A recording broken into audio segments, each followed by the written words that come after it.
I don't know whether people, I haven't been paying attention to Twitter. I honestly do pay very little attention to the media. I don't know whether people honestly misunderstood what I said or deliberately misunderstood what I said.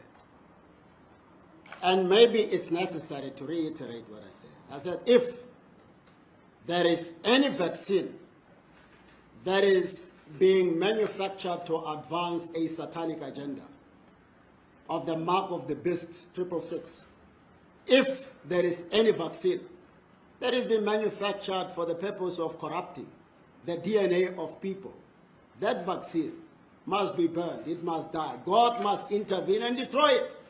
So anybody who supports a vaccine that infuses 666 in the bodies of people, anybody who supports a vaccine that is meant to corrupt the DNA of people, I would understand if they raise an alarm.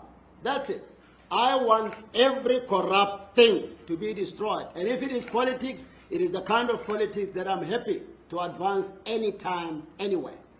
So people must come out. Do they support the satanic agenda? They must tell us what. They want us to have a 666 mark. They must tell us what.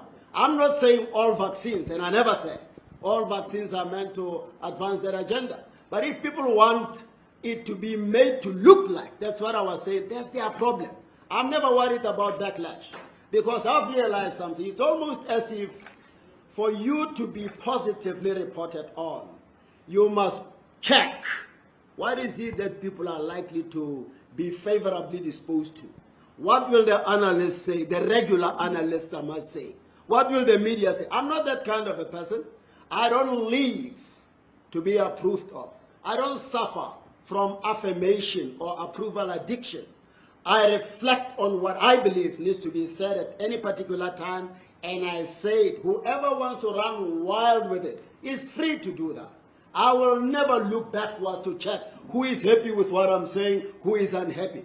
I am independent-minded. For far too long, people have been afraid to express themselves as freely and as robustly as they need to. Remember, we just delivered a judgment as the Constitutional Court recently about the fundamental importance of freedom of expression, the EFF judgment. So people are not going to be allowed to manipulate us, to force us to toe their line, to think the way they think everybody else in this country and around the world ought to think. I'm not in that category. I'm not worried about fictional reputation. Oh, this is how a Chief Justice is supposed to behave. This is how a judge is supposed to behave. Where is the manual for that? Where do you get it from? What are you trying to have us comply with? I'm not a conformist. Our country, our constitution does not demand of us to be that way. So I didn't watch the backlash, but maybe it was not unexpected. Remember what I said to the CEO and the chairman? I said, you know, if they come against you for what I'm going to say, because I know prayer is controversial in South Africa. Insults are never controversial. No, it is prayer in the name of Jesus that is controversial. All other prayers are fine. So I'm not going to be begging for permission to pray. Never.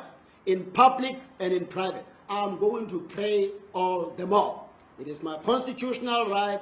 I'm a Christian. I'm not going to be hypocritical. Being a robust Christian in private, in public, I pretend. Maybe so that when I deliver judgments that are in line with my Christian principles, people cannot spot it. I'm not that kind. We need to be open, we need to be transparent, and that's where I am. Did I assert as a fact that there are vaccines with 666? Two, where do you get this thing of separating my judicial responsibilities from my Christian beliefs from? Where can we look for it? In the Constitution or anywhere else?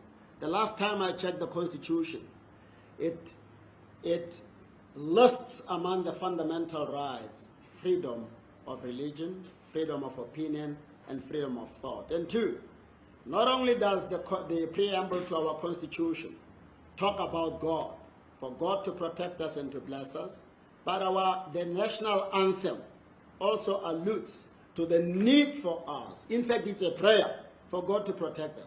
So where do we get this thing from? Some people say we are a secular state. But what is the meaning of a secular state? A secular state is not a state that is anti-religion. It is a state that is against the imposition of one religion to the exclusion of others. So this notion that you must separate the state from religion is misplaced. So where do you get it from? If you have it, point me to it so that I can address it. And so the thing about the vaccine, I'm not asserting it as a fact. I know that there is a lot of corruption in the world, in South Africa, in Africa, and elsewhere in the world. Look at what allegedly happened to the money that was allocated for the protection of people in this era. What happened? I tell you, if I had prayed openly before allegations of corruption in relation to that matter surfaced, if I had said, Lord, anybody who's going to be involved in corruption in relation to this money, deal with that person. You know what the response was going to be? The same question you are asking. Where did you get the information from that there is corruption in relation to the funding for COVID-19 related matters? So I'm crying unto God. Whether you call it politics or not, it's neither here nor there for me. And I won't stop doing it. I'm crying unto God. If there is any vaccine, I don't want it. I'm crying unto God for, this is the end time according to we Christians. So if there is any vaccine with 666, I want God to destroy it.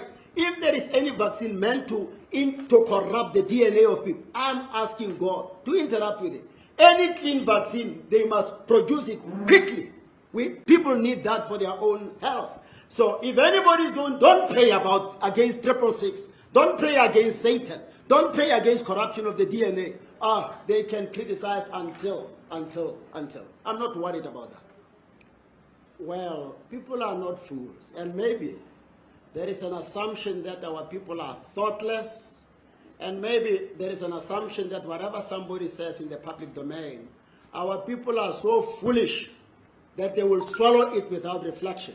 I refuse to buy into the narrative that our people are idiots, our people are thoughtless, our people will just embrace whatever Mokoen says because it's in the public domain. Here is my position.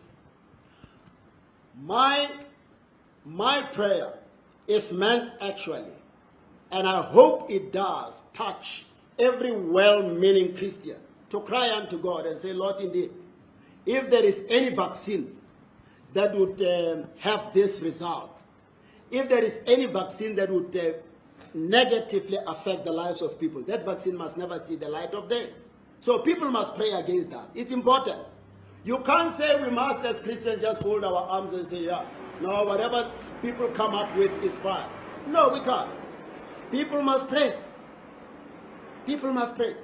Not everybody accept, as you've reported. Some people have already said, no, this is wrong. Those are the people who will never buy into this. It's a clear indication that our people are not idiots. They are not just going to embrace what I say. Others will take it as a prayer point. Others will reject it for whatever reason. That's how it's supposed to be. So I'm not going to be saying, hey, the scientists are saying this. No, I'm not a scientist. I'm a prayer warrior. And I'm encouraging prayer warriors to pray. If there is any vaccine that is deliberately intended to do harm to people, that vaccine must never see the light of day. Okay. And any other medication, by the way, I extend it to any other medication that is intended to be harmful or that will accidentally be harmful to the people in this country, in this continent, and around the world, that medication must never see the light of day. I cry unto God to stop it from seeing the light of day. It's not my, I don't know anything about vaccines. What I can say now is that I don't think the vaccine must ever be compulsory. I saw something to the effect that, and I hope it was a lie, a statement attributed to a very important global organization, to the effect that they are considering e-vaccine or e-vaccination certificate for traveling. It must be voluntary. People must just run tests on us. If we are not positive, they must allow us to travel. You can't impose a vaccine on people. Why should you? Why should I have a vaccine in my system if I'm not positive? So those who bear the responsibility to make sure that the vaccine works, those who can vouch for the for the effectiveness of the vaccine and that it doesn't have negative side effects must be the ones to propagate it. I'm not a scientist, but what I do is that I'll pray for God's intervention. Some people don't care about what you say. They care about sensationalizing what you have said, developing a narrative that is not a true reflection of what you have said. So they can extrapolate something and popularize it. Before you know it, there is no correlation between what you actually said and what is being reported on and what is trending. So where did I say I'm against vaccination? Where? That is the problem with South Africa and the reporting. Where is it? So there is, I don't know whether it is the laziness to think or a determination to push a particular agenda against some of us. I don't understand. Where did I say that? Where does it come from? So I'm not against vaccination. No. But any vaccination that will do harm to people, I'm praying against it. And I will never stop. I'm asking anybody who cares about life to pray against it. Not to campaign in the streets about it because you don't know whether it is good or bad. I don't know. They may all be excellent vaccinations. I don't know. But I'm saying in case there is a wrong one, that one must not see any light of day. And if anybody now wants to say no vaccination must never be prayed against, I must now be reported to the Judicial Service Commission for praying. It's no longer prayer, it's a political statement disguised as prayer. Let them go ahead and let's see what is going to happen. So all these people, they must know, they can even file as many complaints in their numbers. I'll never stop speaking whenever I feel the need to speak. We've been silent for far too long. I'm not one of those.